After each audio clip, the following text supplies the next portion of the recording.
The car business is rapidly changing, and modern car dealers are meeting the demand. I'm Michael Cirillo, and together we're going to explore what it takes to create a thriving dealership and life in the retail automotive industry. Join me each week for inspiring conversations with subject matter experts that are designed to help you grow. This is the Dealer Playbook.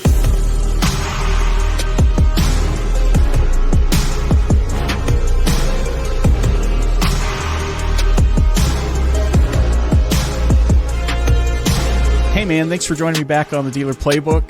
Yeah. It's fun. It was fun the first time you're on the show. I'm looking forward to today's episode. I had some specific questions actually, and this is funny because I rarely go into the show with a specific set of questions, but I was on your Sales Lion blog, and I saw something that immediately stood out to me. You did a video about how sales teams need to be participating in digital marketing. Mm-hmm. And you made some really valid points. So my question to you is just kind of kicking this off.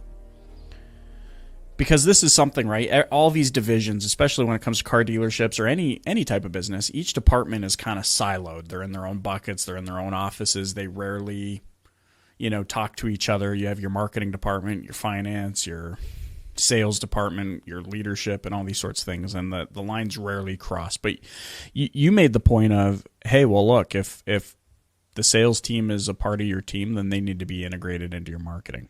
So how does that happen? How do you do that? Well, it's not done through utopic conditions. In other words, this isn't one of those things where we say to the sales team, it would be really nice that if marketing comes up to you this week and they need help with a particular video or a particular article or whatever, that you give them a few minutes of your time. Definitively, that is not effective. I haven't seen it work. Mm-hmm. And the comparison that I make is to CRMs. I've never seen a true sales team, like a very sales-driven organization, that used a CRM well that wasn't required to do so. In other words, people don't just say, sure, I'd love to do that data entry on the CRM. I just can't wait. You don't see sales teams do that, right? And so if you don't make it tied to compensation, they generally do not participate in the CRM. And so it's the same thing with marketing. Now, then the question becomes, well, okay, we make it required. Well, why, though? Why do we need to do this? And there's a litany. There really, really is a litany of reasons. And there's some that I just don't think a lot of people have thought about before, and it surprises me. So because we've done so much interviewing, be it text and video of subject matter experts for different companies, I've seen this come to fruition a bunch of times. And so I think, number one, first and foremost, when you have a very engaged sales team in this process of producing content in conjunction with marketing, you quickly identify the true subject matter experts versus the cloaked subject matter experts. And there are times when you and I might think somebody knows what they're talking about, but because they've been in the game for a while, we don't sit there and watch their sales presentations anymore. They're pitching, and because we are not aware of the fact that they stopped sharpening the sword a long time ago. Right. And so the industry has passed them by. That happens in the automotive space. Yeah. Because people have been in the game for a while, and they're like, I got this on lockdown. And because they're maybe good at talking, they still might be able to close deals, but they're doing the customer a disservice because they really don't understand the product anymore. That is a big problem. And so when we are forced to teach about something in a non-sales situation, it naturally leads to better sales communication the moment that we are faced or confronted with it in a live situation. And I just fundamentally do not believe, if we're really great at sales training, that we allow people to do most of their learning on the fly, especially when it comes to questions, right? Mm-hmm. So that's why I believe in role plays, and I also believe in marketing participation. So that's number one. It helps us identify true and false subject matter experts. That's number one. Number two is it forces sales team to get with 2016 and beyond. The worst thing we can have right now, in my opinion, in any organization, is a sales team that's still living in 1995, that still thinks that they are the ones that are really the show.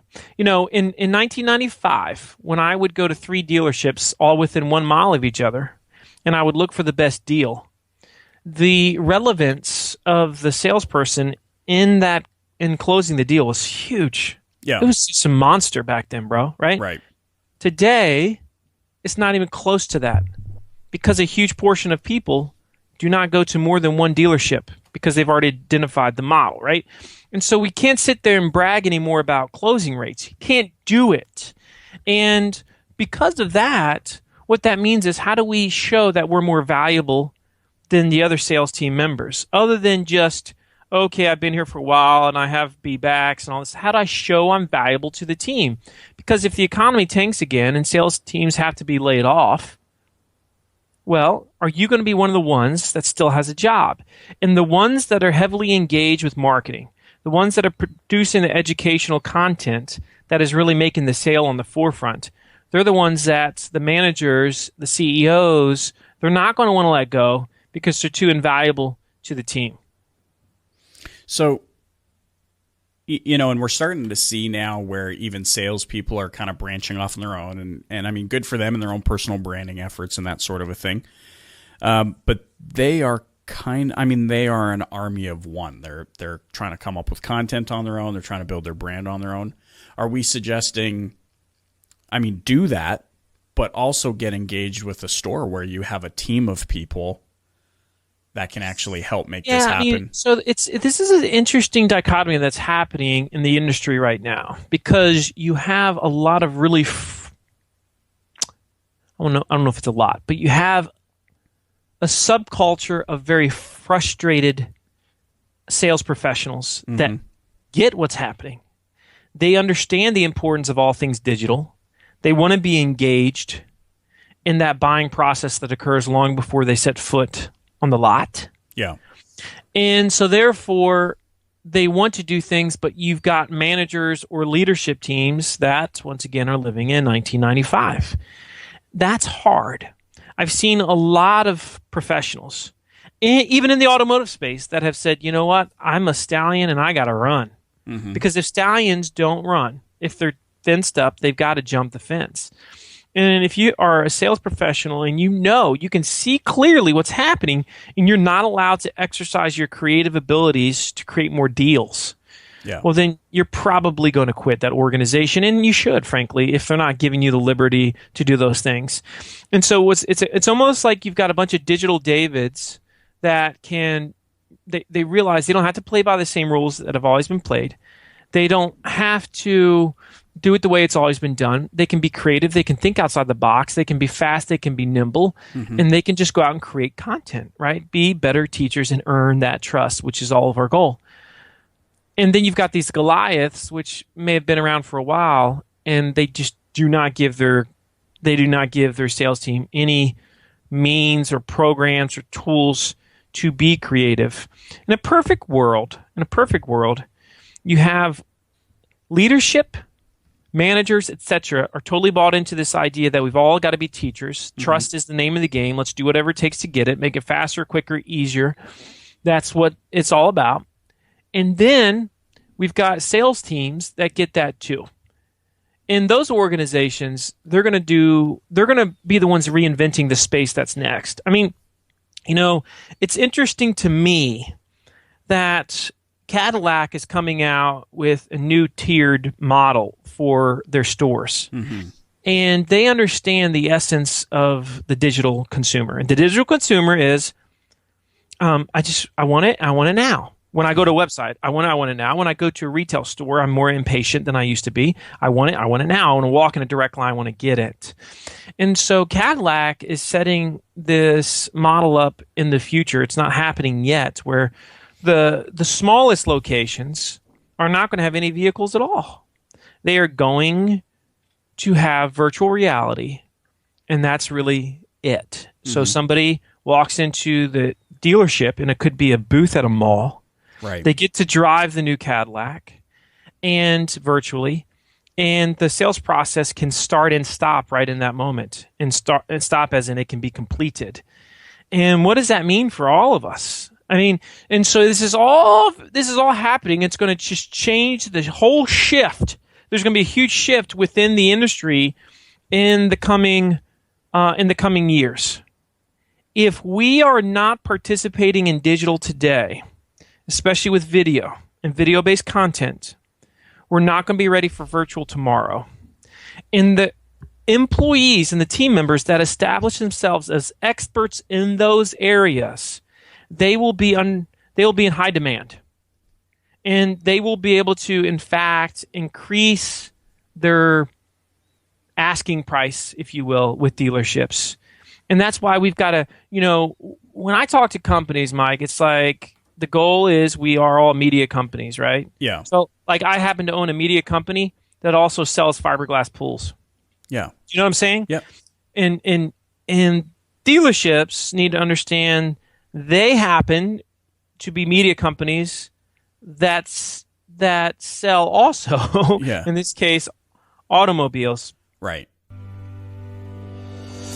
Hey, this is Michael Cirillo from the Dealer Playbook podcast. Don't you find it interesting that the automotive industry's been using the internet to do marketing for like 20 years, yet today everyone's still complaining that it just isn't working the way they hoped it would? Whether the cost is too high, it's time consuming, we're not getting results, the list goes on and on. And to make matters worse, nobody really knows who they can trust as a marketing partner. Flex Dealer is an inbound marketing agency for car dealers. We've invested over $1 million of our own dollars to identify what works and what isn't working online so that you don't have to. Consumers don't want to be sold or pitched to. They want to be educated and build relationships of trust with you and your people. Not only that, there isn't a one-size-fits-all marketing approach that works for every dealership. Your business is unique, and it's time for car shoppers to know why they should choose you over the competition. So if you'd like your money to go further while simultaneously increasing your sales and influence in your community, my award-winning team would love to partner with you. That's why we're putting together something really special. For a limited time, or 20 dealers, whatever comes first, Flex Dealer has a special $6,000 exclusive Dealer Playbook offer just for you. To learn more, go to www.flexdealer.com/DPB. Now back to the show. Right. It's just what we are. Employees have to see that. If we all see that, man, I think we're going to do great things. If not, we will be the next Kmart of our space, whether we like it or not.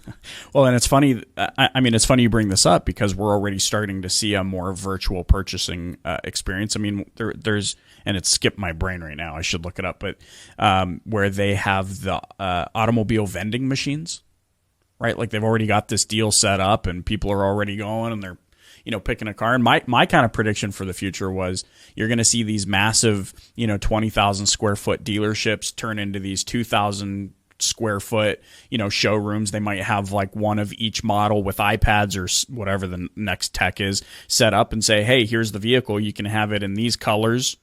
Click here if you want your financing, boom. And it's all happened while they're staring at the vehicle. So it's interesting to hear you say and talk about Cadillac and that's what they're doing. And it almost makes me think about this revolution that happened when the internet all of a sudden made its big bang and people went, holy crap, this has changed the way we do things. And we're going to see that again as virtual comes into it. People are going to go, holy crap, where did this come from?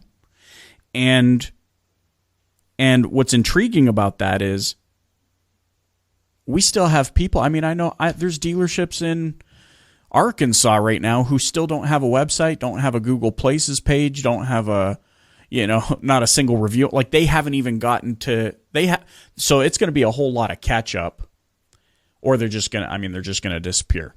Like you said, they're going to be the Kmart.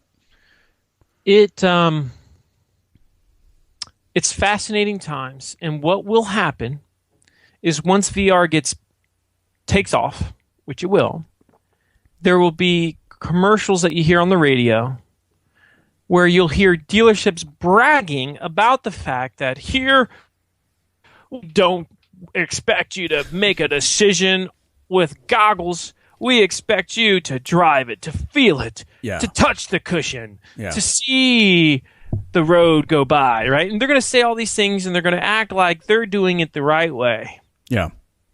And it's the same thing with insurance providers. Yeah. You know, I've maybe at any more than any other industry I've spoken to, it's insurance. And I swear at every single one of these events that I attend, somebody's complaining about Geico.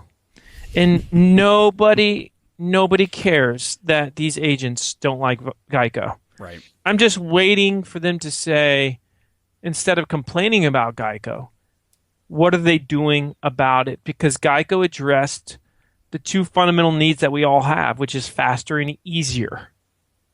That's what defines innovation today. Innovation today isn't necessarily flying cars, which you and I will see in our lifetime, and we're all excited about, right? Yep. But innovation more so is how I can more easily learn about that flying car and ultimately make the purchase of said car, right? Yeah.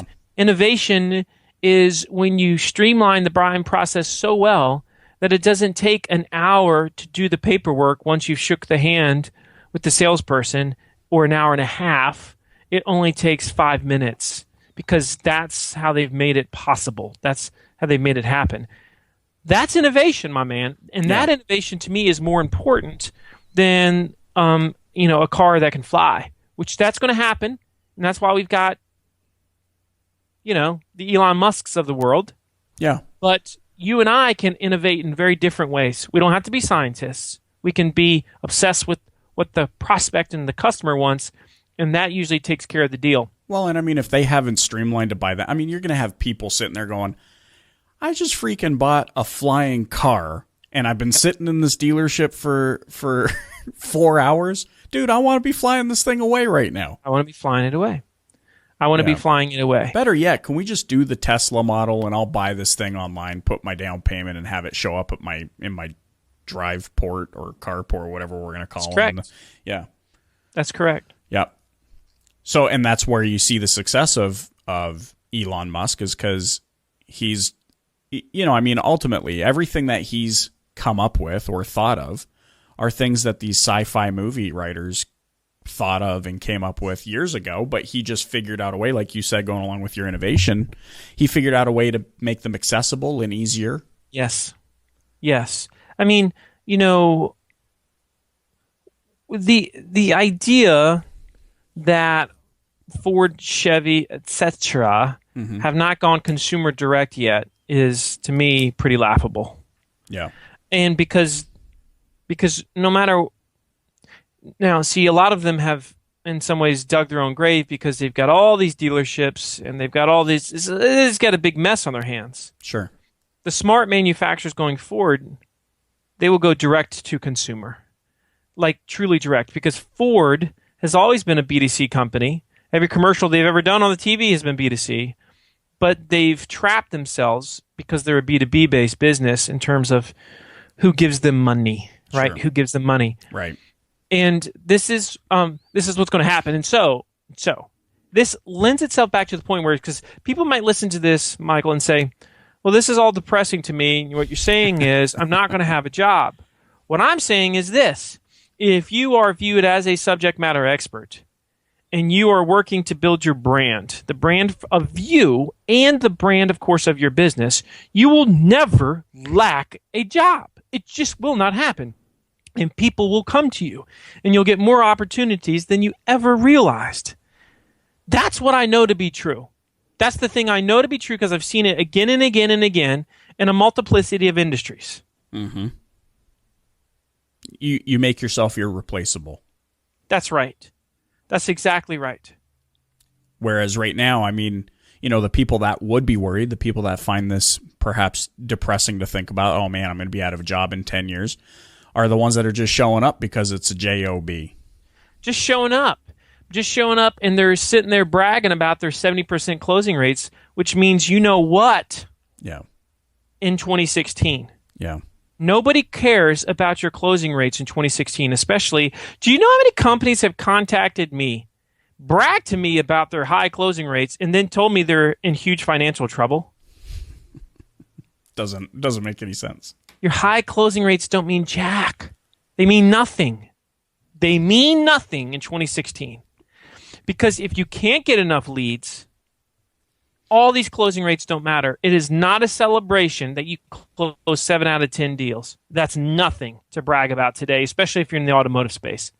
So so basically what we're saying, for those of you watching, listening, if you're in a position right now where you're trying to figure out, okay, what's the next step for me? You're hearing it. Build a brand, be the subject matter expert. And I'm going to ask your take on this. There's so much back and forth in the car industry, probably every industry, but since I'm like heads down in the car business, oh, how come there's all these people calling themselves experts? And what does that mean? And it's almost like the people that say this, for some reason, think the term expert is synonymous with like God. Like these people are professing that they are gods in their space. What's your take on this? I mean, we're talking about becoming a subject matter expert. It's a sensitive topic in the car business. There's always debate. Are you an expert? What makes an expert? How can you say you're an expert? What's your take on that? Yeah. So a couple things to that point. First of all,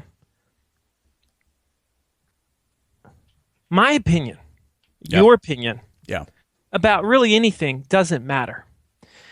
The only thing that matters is what consumers want. Case in point, it doesn't matter to the millions of people on Facebook that I don't necessarily love Facebook. They don't care. They don't care. Yeah. And nobody, if you look at all of the changes that have happened over the years, the consumer never cared that you or I didn't want that. The most famous case study in the automotive space, of course, is Henry Ford. Mm-hmm. We celebrated Henry Ford because he made it faster and easier. And then we scorned Henry Ford because he said, my opinion is this, and therefore, because it's my opinion, we're going to do it this way. Yeah. Which is why he almost essentially lost. I mean, he went from being 1 A, B, C, D, E, F, and G to being 2. And that's because he allowed his stupid opinions, pride oftentimes is what it is, to interfere with smart business. Never allow personal opinions to interfere with smart business practices.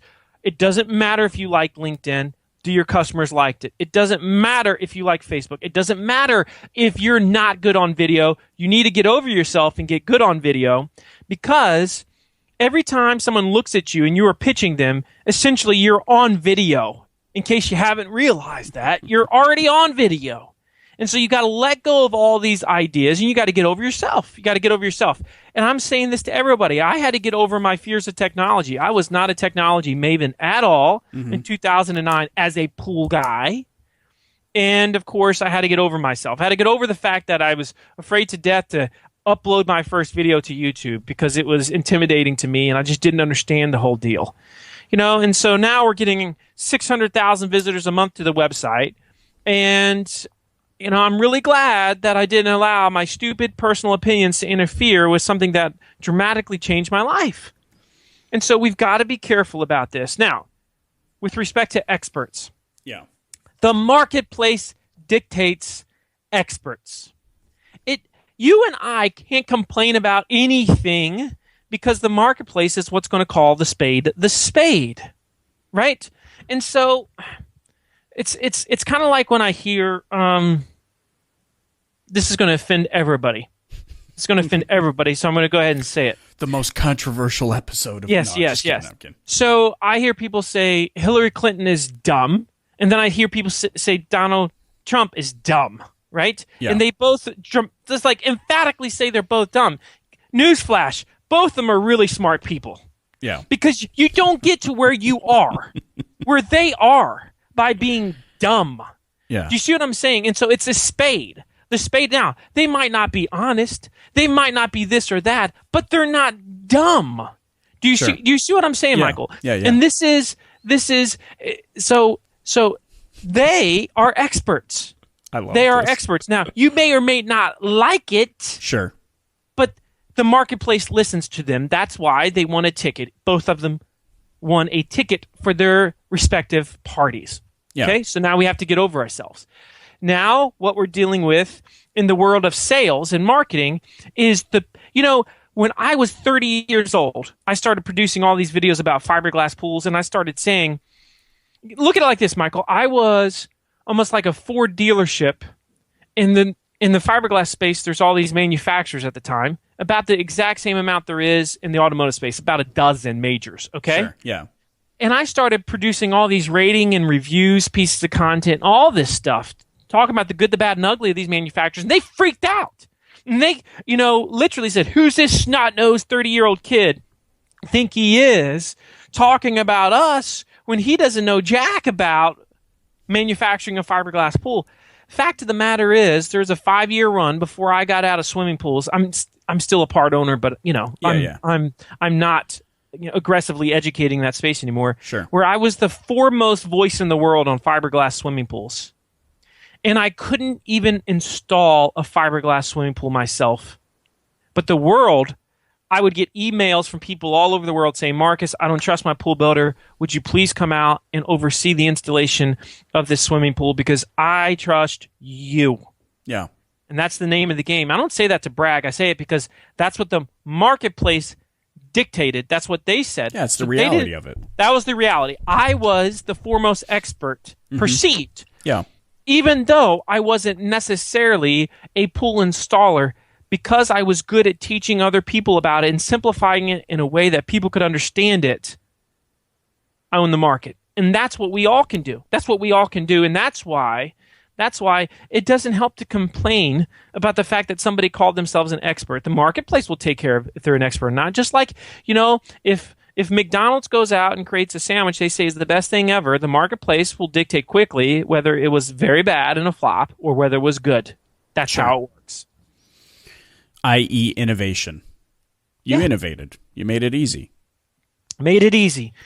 I didn't create something. I'm not Albert Einstein. I'm not Thomas Edison. I did not tangibly invent something, but I did make it easier for them to learn about fiberglass pools. And that's what made me an innovator at the time. Mm-hmm.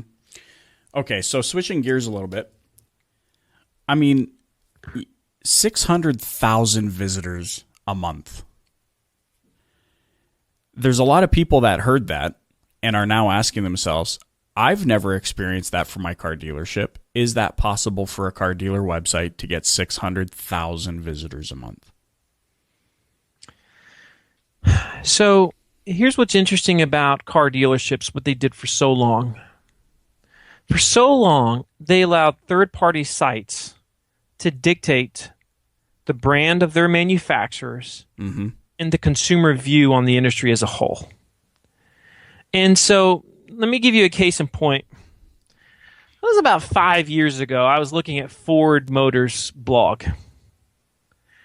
And I was like, man, this blog sucks.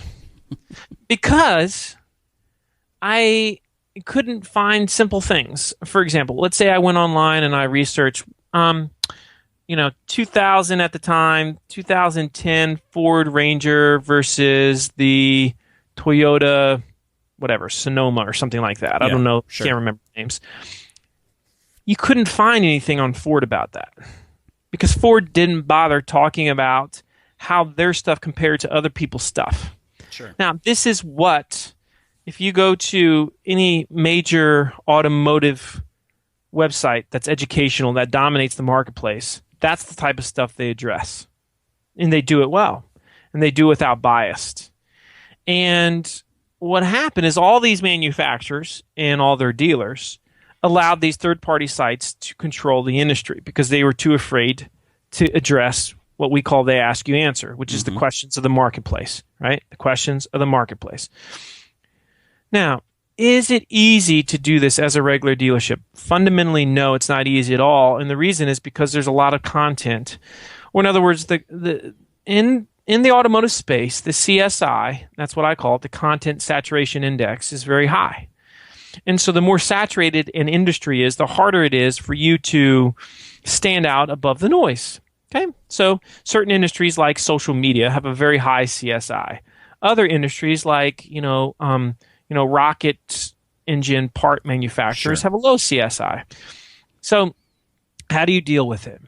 Well, the beauty behind the automotive space is that there is constant change, constant evolution, and constant new stuff to talk about. So even though you might not dominate the conversation on what was, you can dominate the conversation on what is and what will be. And there's where you have the big opportunities, right? And there's where you can just throw your fist on the table and put your stake in the ground and say, we're going to be a thought leader in this space, and really be aggressive, especially in addressing the major consumer-based questions you get every day, like 2016 Ford Mustang versus 2016 Chevy Camaro, which is the best American sports car. That's a video, that's an article, that's a whatever you want to call it, that needs to be produced, I believe, by any dealership that is selling one of those two models. Because if I am someone that's looking for the best American sports car and that's what I want to go buy, and there's a lot of people like that, especially a lot of men are just like that. Sure. That needs to be addressed. It needs to be addressed. I still don't think many dealerships are doing it well. I think dealerships at this point, depending on the size of the dealership, every dealership needs to have one full-time photographer minimum, at least full-time videographer minimum, and at least one full-time content producer for the website. Okay? So those three that are full-timers that are the absolute minimum, and this is for one branch. This is for one branch. Now, if you're a mom and pop automotive shop that's, just you got 20 cars on the lot, it's a different game. I understand that. But if you're a regular dealership, you need to be at that point at a bare minimum in 2016. Going back to, you're a media company that just so happens to sell vehicles. That's correct. That's exactly right. You have to see, and if we are a media company, what's next? And so if you're not producing a new piece of content every day as a standard dealership in North America, you're flatlining, in my opinion. I mean, you're just not keeping up. You're just not keeping up. Because here's the thing, with the fact that we're doing all of our research beforehand, and we're going to start to buy cars virtually, we're leaning heavily on this legwork. I mean, the vetting process is more intensive than it's ever been for a vehicle. And that will only elevate itself. It's not going to go down. It's not even going to plateau. It's just going to continue to go up. Mm-hmm. And so what that means is we have the opportunity right now for the vehicles heretofore to really stake our claim in that we are just going to be obsessively educational about everything that is coming out. Everything. Yeah. Yep. Makes sense. It makes so much sense it should be common sense. Now, one other thing about this, Michael, and this is one point I've got to bring up because this is where a lot of dealerships are going to screw up. I've seen a lot of dealerships that produce a lot of content, mm-hmm. but they miss one thing and therefore they don't gain ultimate trust. Every the video or the article sounds like this, and this is the 2015 Chevy Camaro, and we love this car. Let me show you what this car's got. And everything is just, this car's friggin' amazing, right? Yep. It's sales. It's just sales flawed, pitch. man. Yeah, it's just flawed. You can sit there and you can tell me about how much horsepower it has and how big the rims are and how much leg space it has and all that. But see, that's not going to win.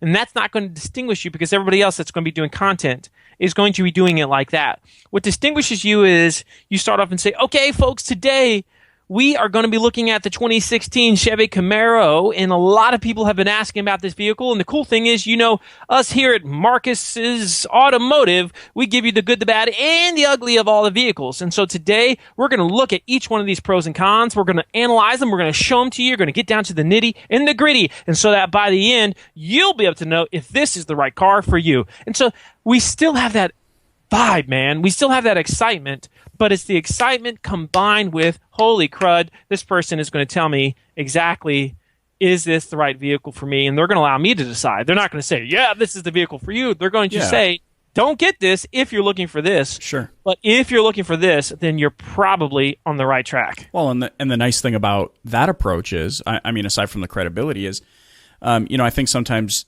we forget, it's about the main brand that I've obviously franchised into, but I've got this whole lot of pre-owned vehicles, and I've got a massive selection that will suit the needs of whoever. So it's not really going to harm me, and I think that's what a lot of people think is, man, this would harm me if I start talking bad about my own product. There's a now that I'm back into riding motorcycles, there's a YouTube channel that I've subscribed to, Fort9. And I'm going to link to that in the show notes, but he does a phenomenal job because he'll do a review on, the top 5 motorcycle helmets. And every time he does it, he's like, okay, this, then this is all good. But there's also 3 things that you should be aware of, and he does kind of point out in a very, he's pointing out the things that aren't good about the helmet or things that you should consider, maybe not necessarily negative things, but hey, if your head's this shape or, if you find yourself commuting a lot, this helmet might get a little bit stuffy. The airflow isn't quite there like it is on this. But ultimately, at the end of every video, it's like, hey, go check out fort9.ca where you can, view the selection of all the helmets that I've talked about in this review. And I mean, it's a booming business. It's Absolutely. a booming business. So kind of the same thing. You've got all these vehicles on your lot. You can talk about them, pros, cons, good, bad, ugly, like you said. You cannot pitch a product effectively in 2016 and beyond without discussing both sides. In fact, the smartest salespeople, literally, they will not do a pitch until they find a reason why somebody would not purchase the vehicle. Like they understand from on a psychological level, they've got to say at least one thing as to this vehicle is probably not a good fit for you if. Yeah, it makes sense. Well, and that's what people are looking for. Yeah, right? But that's the problem with common sense. It's all too uncommon, right? And so we just don't see it very much. And I would say 5% of the videos online in the automotive space do that or less. Yeah. It's a great day at ABC Motors. Yeah, it's always a great day. It never rains here. Yeah, it never rains here. Look, man, this has been awesome. Predictions, strategy, insights. I could go all day. Well, I couldn't actually, but you know what I mean. Neither one of us could, but we'd like to. Appreciate you being on the show. How can where's the best place for people to just kind of keep diving inside your brain? Well, if you want, you can read my book, which is Don't Wait, Dominate. Yeah, there's a real good review on the back of this thing. I would strongly recommend that book, by the way, to everybody, because it is looking ahead, and that's what it's all about. We've got to look ahead. We can't feel sorry for what's happening. We've just got to continue to look forward. If anybody wants to find me, just email me, Marcus at thesaleslion, SALESLION.com, Marcus at thesaleslion.com. Love questions from people. I appreciate them. You can certainly check out my website, thesaleslion.com. And if you're looking for a speaker at your next event, I love the automotive space. I spoke in 3 different continents within the automotive space last year, and it was a highlight of my year. And I just love the space. One last thing I want to say about this space, because I love it so much. It's sad to me that when you say used car salesperson, so many people have a negative connotation with that.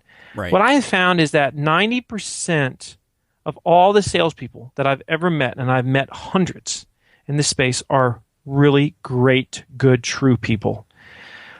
10%, maybe not so much. But what failed all of us wasn't the people, it was the process. The process is what gave the industry a bad name. My challenge to everybody is not to continue to do it the way it's always been done, because we'll continue to get the same results.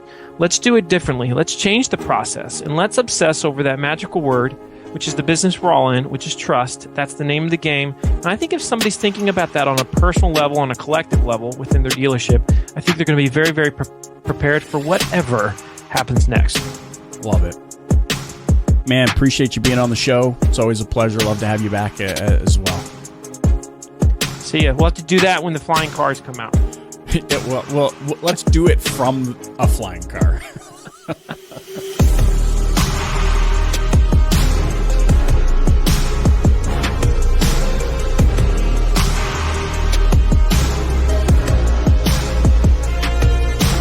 I'm Michael Cirillo, and you've been listening to the Dealer Playbook Podcast. If you haven't yet, please click the subscribe button wherever you're listening right now. Leave a rating or review and share it with a colleague. Thanks for listening.